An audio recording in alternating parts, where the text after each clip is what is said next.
but its size and weight made it unsuitable for long cross-country treks.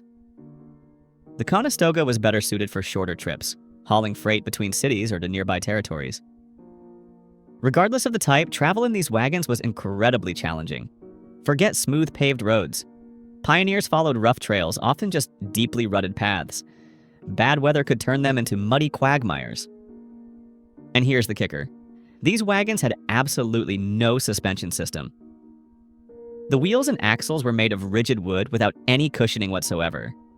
Every little rock, every deep rut on the trail created jarring bounces transmitted straight to the wagon bed.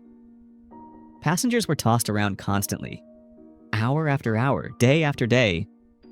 Just constant bouncing. It felt like you were sitting in a wooden box and being violently shaken by someone with no end in sight.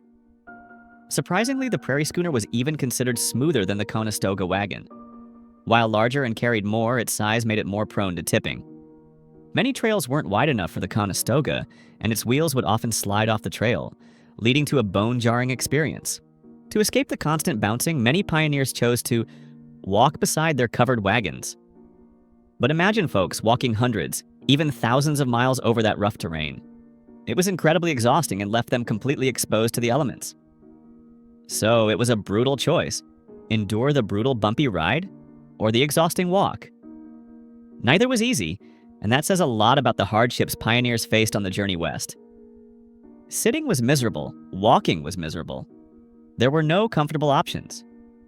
No room at the inn or the wagon.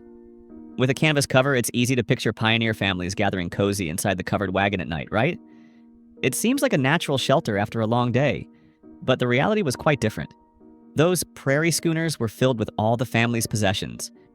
Every inch of space was utilized to the maximum, and the space inside wasn't large to begin with, only about 4 feet wide and 10 feet long.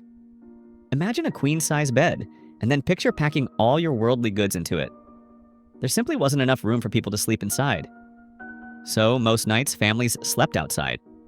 They might lay blankets on the ground or set up a makeshift tent using canvas and poles. This offered only minimal protection from the elements. They were fully exposed to the blazing sun by day, freezing temperatures by night, sudden rain showers, and wind. And if the weather turned truly nasty, they'd have to shelter under the wagon, trying to find any refuge they could, even if it meant sleeping on hard dirt. This made for uncomfortable and often restless nights. Definitely not a recipe for good sleep. And yes, it probably did a number on their backs after months of sleeping on the ground. Waking up sore was likely unavoidable,